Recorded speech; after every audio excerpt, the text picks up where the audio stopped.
Hi, it's Donna Joy Usher from Living Through Heart, and today I want to talk about when secure attachment feels wrong.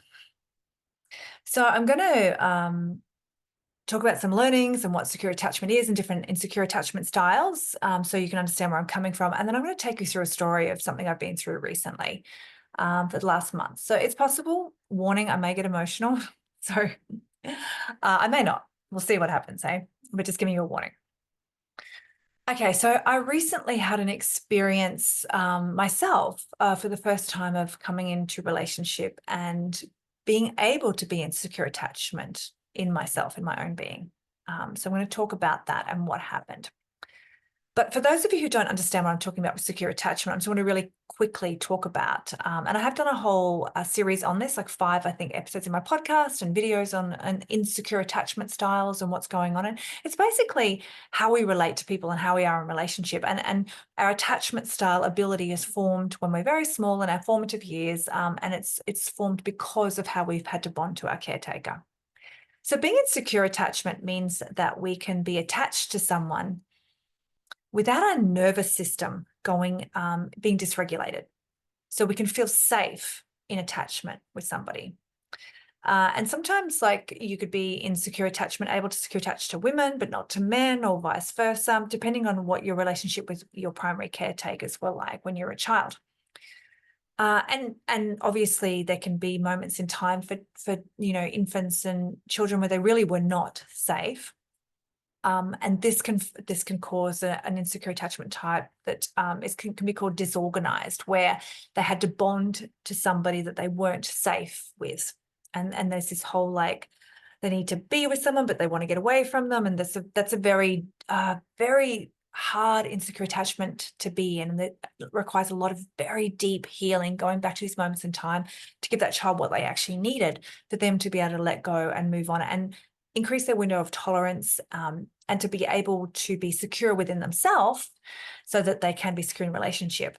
And really, this is what this is all about, right? If we're not secure within ourselves, if we can't give ourselves what we need, then we can't be secure in relationship with others, and we're always needing something from them. So the two main insecure attachment styles, and what I'm going to talk about today, are the anxious and the avoidant. So the anxious is the one who didn't get what they needed, who didn't get the love, didn't have the caretaker showing up.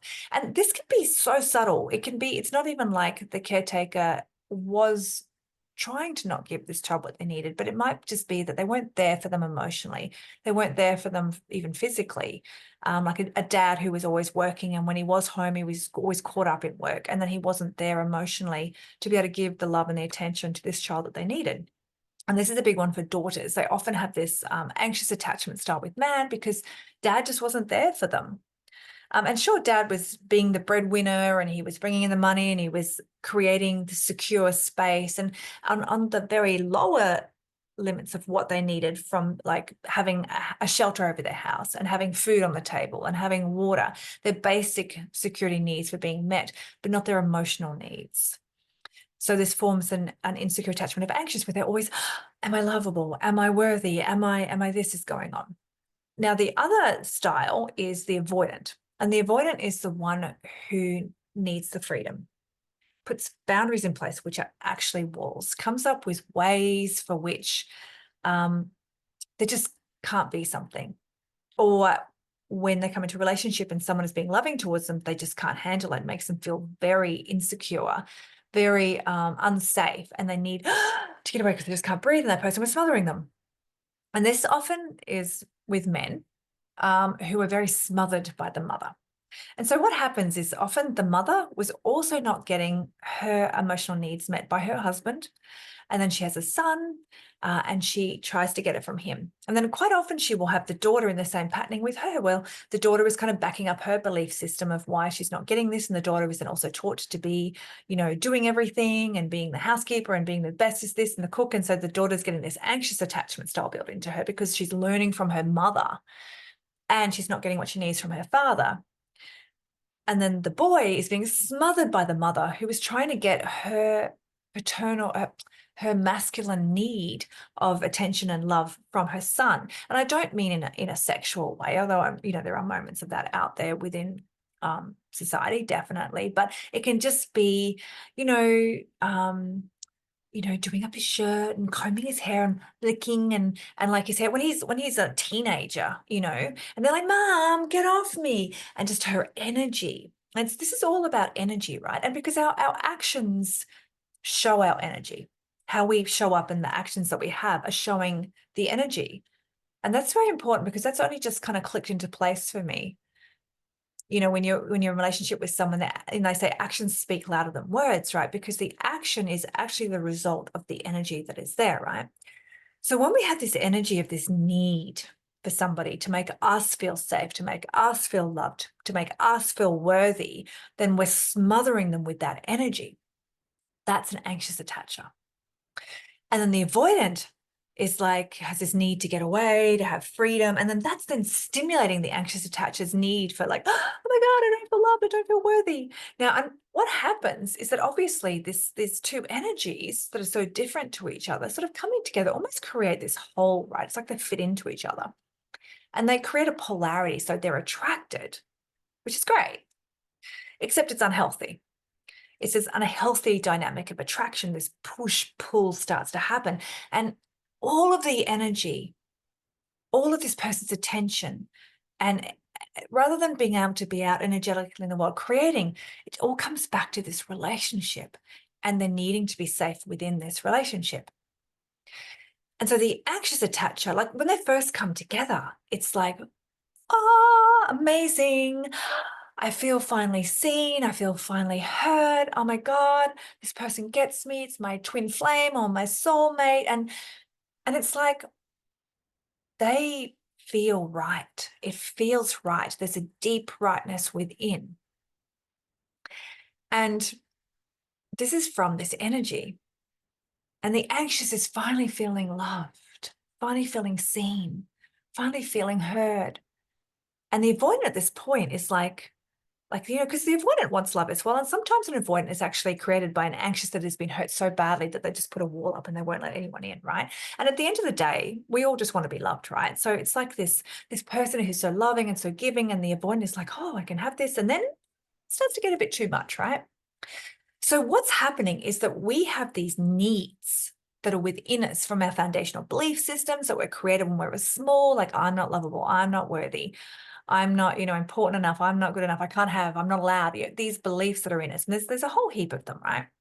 That are formed within us. And we have, we don't have all of them, or we have some that are stronger than others. And when an anxious and avoidant come together, it's like the voice in the head. And sometimes it's not even like an audible voice, but it's like this unconscious, like energy. It calms. The nervous system calms. It's like, oh, I'm safe, right? Because what we're recognizing is the energy of what we're used to, of what we learned was normal when we were young, what we learned to stay safe with. So for an anxious attacher, when they have this avoidant male turn up, let's just stereotype here that it's a female and a male, right? For an anxious attacher, when they have this masculine stereotype turn up, and he's got this avoidant energy, which was the same energy that they felt in their caretaker, their primary caretaker, probably their father when they were young. It's like, oh, and the unconscious mind is like, oh, we're safe. We know how to navigate this. We know how to, like, exactly how this game works. Yep. Unconscious mind, it don't give a shit about whether or not we're happy. It just keeps us in a situation that it knows how to navigate because all it's interested in is keeping us alive. So they come together, the anxious and the avoidant, and there is this energy within this play that they recognize from their childhood, and it makes them feel safe. And for this brief, glorious moment in time, they feel they're in love. And I have a theory about in love, which I'll share in a moment. They're in love, right? It's glorious. They can jump tall buildings. They feel amazing. And they're getting what they need from this other person. But then what starts to happen quite quickly these days is that they don't get what they need. Maybe the avoidance starts to feel a bit smothered by this energy, like you did with the mothering energy. And this can definitely be. And in what I've just been through, it was the opposite. It was a masculine energy that I was relating with that was an anxious attacher. And in saying this, they can flip, right? Because by the end of our time together, he'd become avoidant, right? So I'll go into that story in a moment. So yeah, it can definitely be an anxious attacher, and this particular person had a mother who really wasn't there for him. So he didn't have the smothering energy, he had the absence energy, and that created the anxious attacher in him. So he's attracted to avoidant women, right? He needs that he gets that fix, that feeling of safety from not being not getting what he really deeply desires on a very deep level, right? But when he's first in this relationship with an avoidant female, it feels right, it feels good. And then when she starts to back away because he feels he's smothering her with his energy, then this feels right as well, right? Because it's this hook that is in us, and it's this you complete me energy initially, and then when it starts to go away, it's like this this yearning, because all of a sudden what we were getting from this person, what we needed, is not being met. And then brain chemistry, right? So if it wasn't bad enough that we say we want to be happy and we say we want to be this on a conscious level, but inside we're all hardwired into these attachment styles and how to stay safe in the unconscious mind, right? Then the brain is backing it all up with brain chemistry. And what I mean by this is that for the anxious attacher, and I mean, I'm probably not going to totally summarize all of the brain chemistry and what's going on here, but I'm just going to do this on a base level. For the anxious avoidant dance, when they first come together, it's just amazing. Oxytocin, dopamine, adrenaline being released. They feel fucking amazing, right? And then when it starts to oh, I'm being smothered, this one runs away. The anxious is like, no, come back. And then the anxious goes, well, fuck you, I'm going to go over here. And then the avoidant goes, oh, you're so much more attractive now that you don't want me, right? Oh, hello. And then it's this dance between them, right? And it's this brain hormones are being released. So for the anxious attacher, when the avoidant withdraws, it's almost like this dopamine hit is being released. And even though it's painful, it's right. And it's almost like their brain is rewarding them for this belief system that they're stuck in being strengthened, because it knows how to stay safe in this moment. So even though it feels awful, it kind of feels right at the same time, and they're being rewarded. Then when finally the anxious comes back, and then it's like, oh my God, I am loved. I am lovable. And then they're getting the oxytocin, the adrenaline, and the brain is rewarding them in a different way, right? So whichever way they go, the brain is kind of it's like rewarding them for backing up the belief system, but it's like this Christmas Day, joy, adrenaline, all this stuff's happening when the person comes back. Okay. So I was an anxious attacher, and there's still definitely, things ruffling around about that, on the surface layer, but I'm able to observe it within me now. And then when I can see the anxious attacher there, I can sit with the energy of it and go in and find the part of me and find, basically it's like, what am I making this mean about me? And that's it's always there. What am I making this mean about me? I'm not worthy, I'm not lovable, I'm not this. And that's where the pain comes from, right? And then the pain, when we resist it, it becomes suffering. And this becomes a state of being. So, and this is all patterned in us and layered up. And this is we're trying to heal through this. And it's so multi-dimensional and multifactorial, because not only is it like this unconscious belief system, but it's hardwired into our neurology, our physiology, our biochemistry, our immunology. And this all has to shift in the healing process. And that's why we don't heal overnight. That's why one session isn't going to cut it. That's why we often have to come at it from different ways, because not only are we doing this healing, but then we need to integrate, and then we need to soothe a nervous system, and then there's frequency stuff, and there's energy that can be released. It's no longer attached, but a lot of stuff is attached. And unless we go back to those core wounds of the moment of the attachment, we can't ever fully release them. We can release the pressure, but we can't release the patterning. So I was a big anxious attacher, and that was what I've talked about in the past. That's what I got shown in when I went into relationship a bit over a year ago. That was this lesson for me of using that relationship as a university of anxious attacher, and moving through that and being in the pain and holding myself, even when I was craving, holding myself apart from this person who was very avoidant, letting them trigger up all the shit that was in me so I could go in and heal it, right? Painful, yeah, but amazing, right? So now I've still got the ruffles of it. It's still there, but I can observe it and I can go in and give myself what I need in that moment and give myself that safety and give myself that love. So I met someone, a really beautiful man with a really beautiful heart. And I should have known better because when I met him, we were friends and he was out of a relationship with an avoidant. And part of what we came together through Tantra and studying Tantra. And part of the pain that he was sharing with me as a friend was this avoidant relationship and the hook that was still there and the in love. So this is why I'm going to share my theory of being in love. To me, being in love, that like, oh, I'm so in love. Throw stones at me if you want, but now I see it as a really unhealthy thing because it's not so much that we're in love, it's our needs are being met. And that discomfort, that pain that's inside has gone away for a moment. And for that moment, because that pain has gone away, we're probably able to touch the trueness of who we are, which is love. Because underneath all of this layering, we are just love. We're loving energy in this energetic body. So I think for a moment when that pain is quiet and it's like this balm is put on this wound, and for a moment it's quiet and it's silent and we can feel the love within us. I think that's what that in love is. But when we're able to give ourselves what we need, which is love, then we can choose to love. We can choose to be loving and we can choose who we are loving with. And be in our power within that. We don't just because we don't just love people. All right. We choose in our power who is going to be able to meet us energetically and show up for us and also give us back. And this has been my big lesson out of this, right? So I should have known better. But there was this weird freaking energy, right, that was going on. And obviously this had to happen because of all the lessons that I have learned through the last month about myself, about my willingness still to sacrifice myself.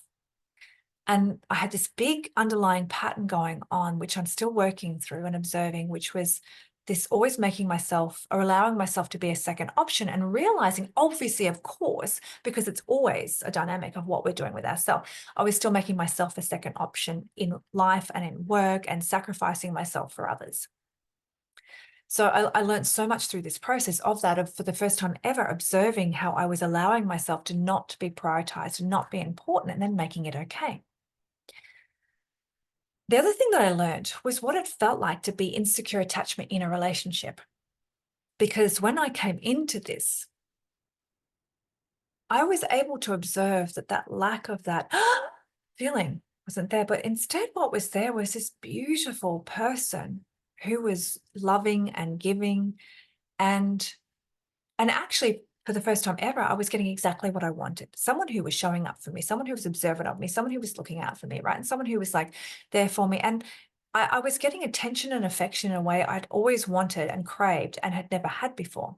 So that's another thing I got from this is the realization that I can have what I want, which is important, right? Because as I'm manifesting and creating this bigger and bigger, like of what I want, for me to know that it can be possible, and then for me to go, yeah, I just need to tweak a few things about what this feels like about myself, and like not accepting, not being a priority, not making shit okay. I'm fine tuning the manifestation. And this is all just stepping stones, right? We don't get it right the first time, but we learn along the way. And what we learn is actually about ourselves. And then from that place, it's like we expand. And then from the next one, we expand. That's when we're open to learning and to holding ourselves in the pain and not just distracting with another person, which is what most people do. So for me, being in secure attachment in relationship allowed me to actually see this person and observe them as a person and not just as in an extension of myself, which I realized had always been there in the past. And it's like the difference of, like when you see, when you have a statue that's half carved out of stone. So the stone's just there and it's kind of like they're almost like, they're not two-dimensional, but they're not three-dimensional. Versus a statue where they are fully carved out, right? So always before I'd been in this relationship with people where I was kind of observing them through the lens and the filter of what I needed from them. And probably not truly seeing them for who they were. Because if I had have, and I'm not saying that these people were not nice people, but I would have seen straight up that they weren't able to actually Well, I mean, they were giving me what I needed in that moment, right? Let's face it, because we create what we need in the moment. We create our own life from our choices.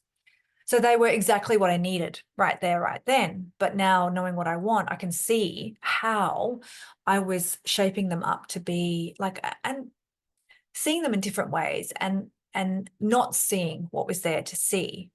That was that I wasn't being treated the way I wanted to be treated because I wasn't treating myself that way. So for the first time, I was actually able to see this person three-dimensionally and to be amused by things of where we were different when they were being triggered, just to observe them in the trigger and to not try to change them.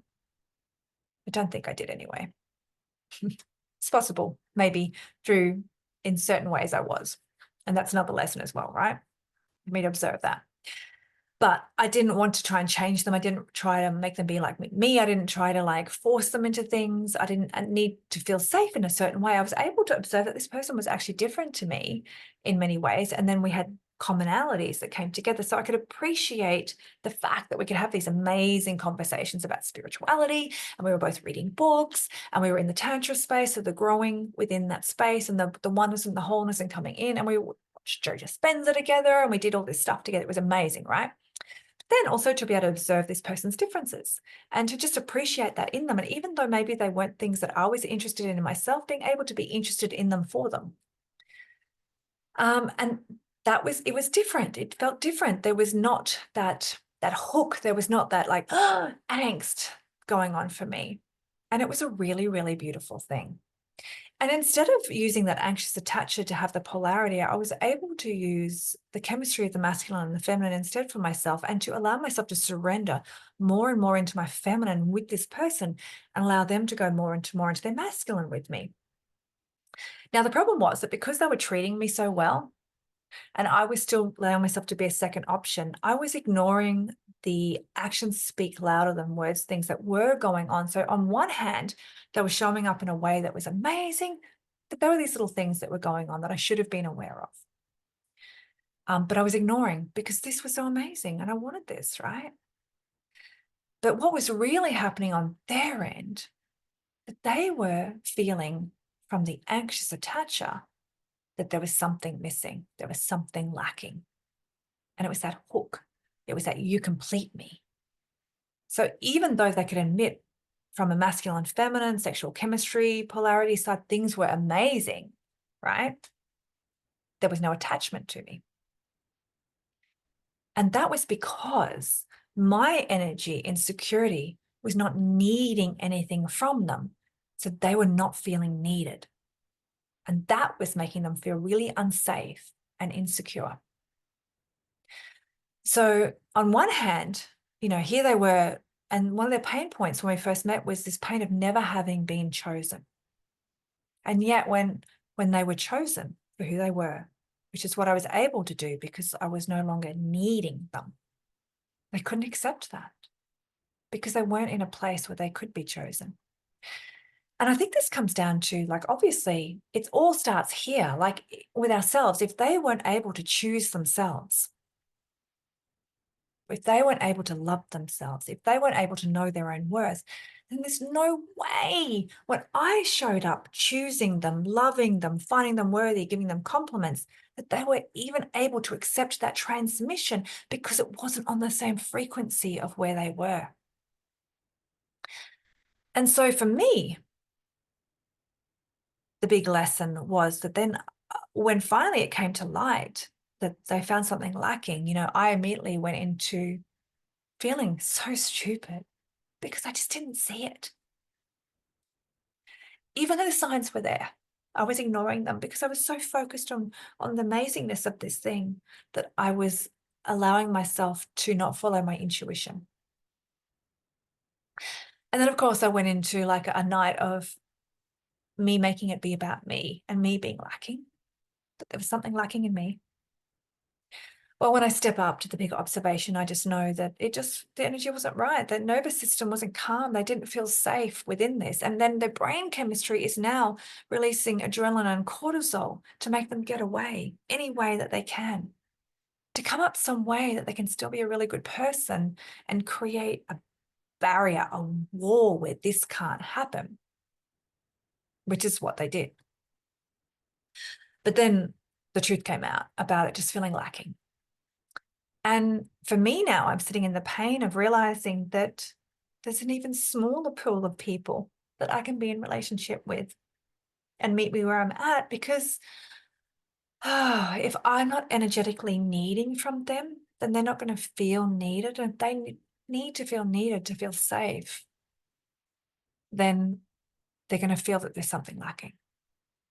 And then if it's an avoidant, if I'm then showing up being loving, that's going to feel so unsafe and they're going to want to run away.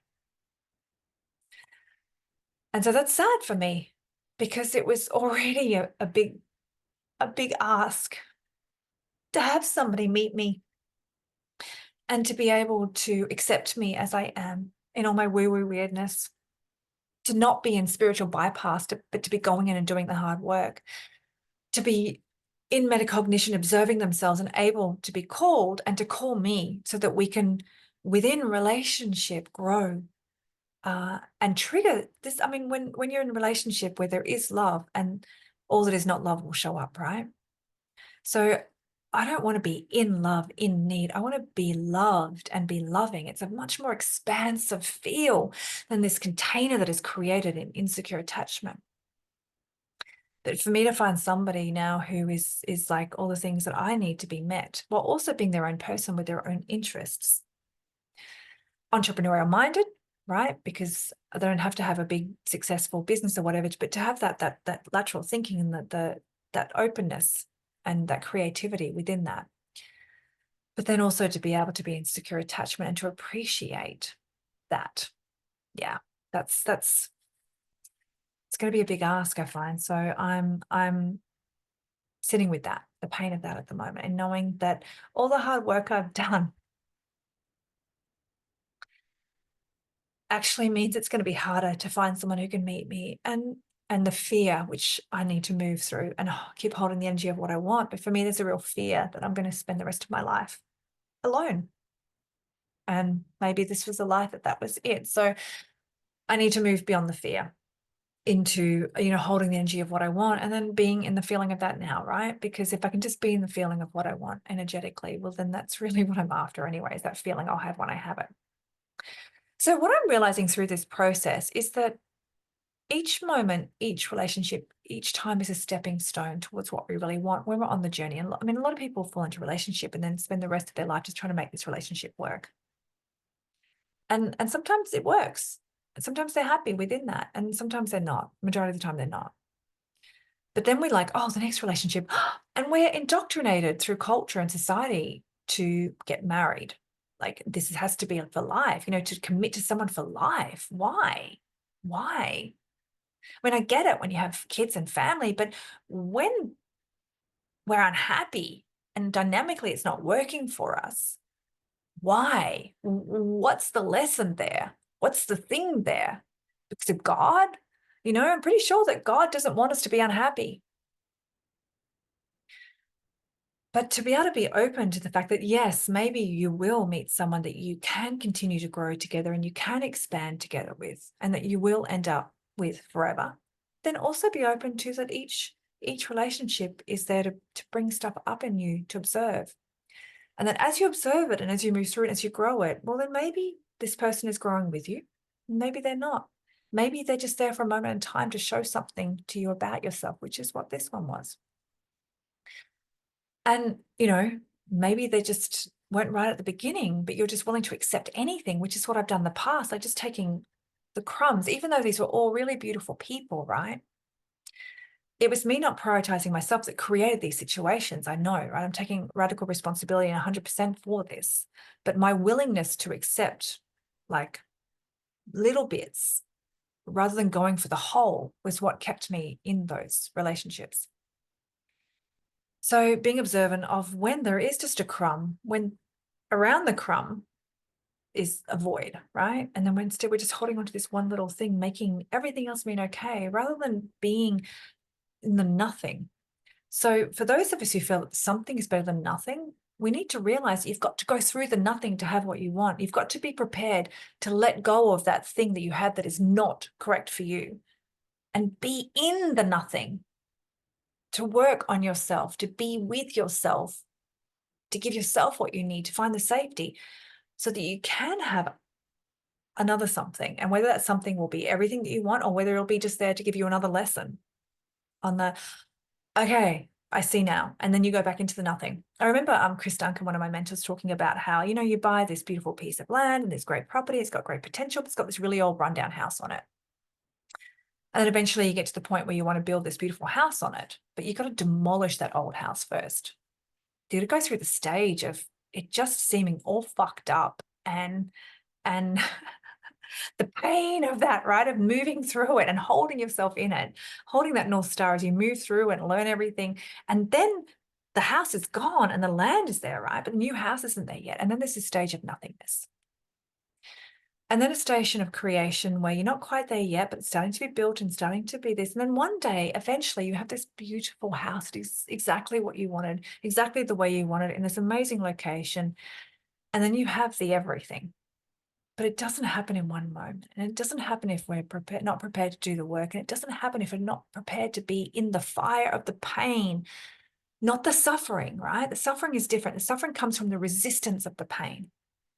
But when we're willing to be in the fire of the pain, to go into it, to learn what it is that we need to learn about ourselves so that we can shift it, heal it, give it to ourselves, then eventually we can have the everything. Okay, I hope you got something out of this, and I will see you next time.